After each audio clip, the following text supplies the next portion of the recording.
Hello guys, this is Joshua Horsey. As you can tell by the time of the video, I'm doing the for Harry Potter and the Philosopher's Stone. Overall, it's a really good film. Overall, it's a really good film.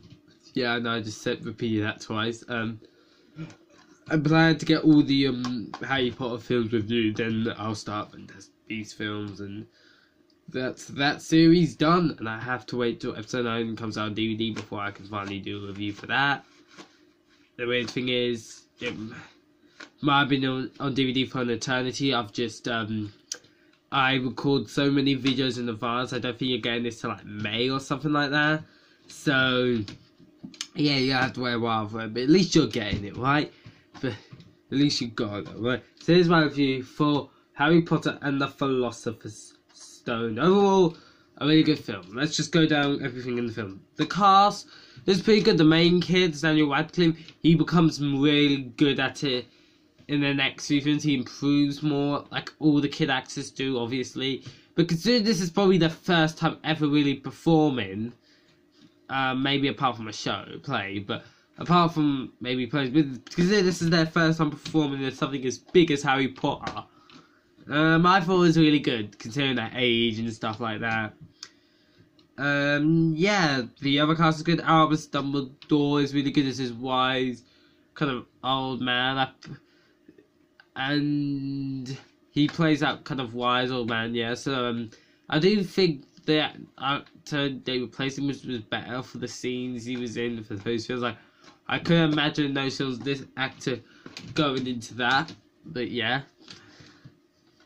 So, and, Alan Rickman as Snape is really good. He becomes such a complex character later on in the films. He's just so complex. Person who plays as Hagrid, that big guy, I thought he's really good as the character. He played the character well. Professor McGonagall was really good. So, yeah, that's kind of all the main characters I've really talked about. So the plot of this movie, the plot of this film is Harry Potter gets a letter to Hogwarts with some parents, not his parents, sorry, with his uncle and auntie who did not want him going to this wizarding school. He ends up going still without their permission and stuff like that. And there's a plot in this film about the Philosopher's Stone and how this kind of relates to the story, the main story of the film. It's kind of getting into vague spoilers. I'll mention them anyway. Basically, Harry Potter's parents were killed by the evil Lord Voldemort, but he survived and somehow pretty much destroyed Voldemort. Yes, he's allowed. I believe he's allowed a little sneaking, with the little hood, like, because there is a scene like that where he's barely got a body and he's in a little hood. There's a scene of that, but he's not fully returned. He's literally an inch from death. They even say this in the film. He's an inch from death. So, he's pretty much dead. But, yeah. And the plot of the film is that basically someone is trying to steal the Philosopher's Stone.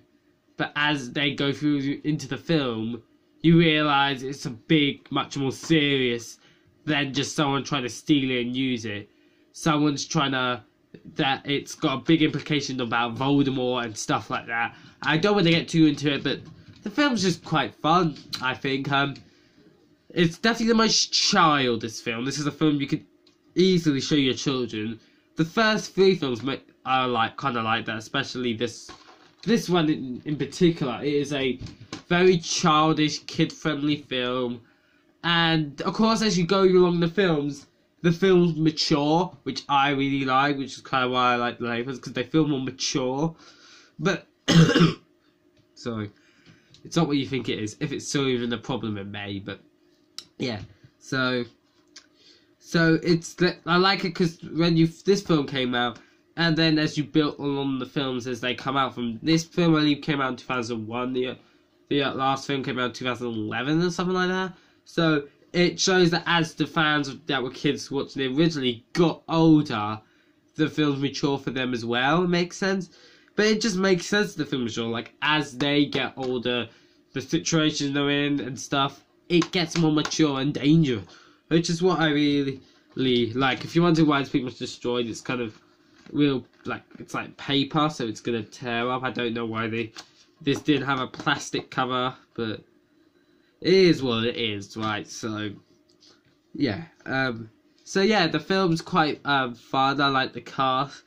This is a nice introduction to the huge Harry Potter world. It's a really nice introduction into that world and environment. So I'm a fan of, personally. I really enjoyed this film. It was a good film. It was entertaining, and yeah, it's I kind of like how I also liked that they didn't have like most of the film him getting into Hogwarts.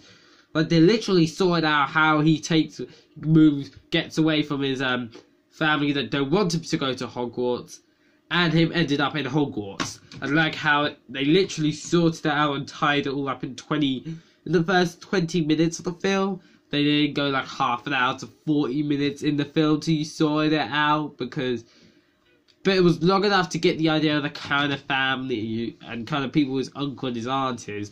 So it's enough for you to understand his backstory and what he's gone through his entire life. But it wasn't too much to the point where it kind of neglected the main story of his Wizarding World huge battle. Overall, though, I think this was a really good way to introduce you into the Harry Potter world. The biggest problem, though, I have with this film and the second film, they feel it's not necessarily a problem with the films, just the films feel so different to the rest. I think it's just mainly because the way the Hogwarts castle is. The Hogwarts castle of the first two films were very relatively the same. Then they changed the look and the layout for the rest of the films. And it's kind of hard to connect them, if that makes sense. Also, the fact there was a change in actors, which is nobody's fault. He just died, so unfortunately, so that isn't anyone's fault. That's just the way it is. But yeah, it just kind of feels, because how childish these first two films are, especially this film. The second one does get quite dark at some points. Considering how the first two films are, and the rest are completely different, they kind of feel left out in a sense. But I'll have to rewatch the films. That's just how I feel looking back on them. But overall, I think this was a really good way to kind of introduce you to the world of Harry Potter and so you get to know the characters and the adventure and stuff like that. So that's it. That's my review of the film. I'll give it a 7 out of 10. It was a pretty good film. So I hope you enjoyed this video. If you did, don't forget to like the video, subscribe to the channel, video, turn notifications on so you never miss a video. I'll see you on the next one. Yes, as you can see, this isn't a very complex film because it's mainly a kids film. But yeah, I hope you enjoyed this video. I give it a 7 out of 10. Let me know in the comment section below what way you would give this film. And I'll see you all in the next video. Bye, guys.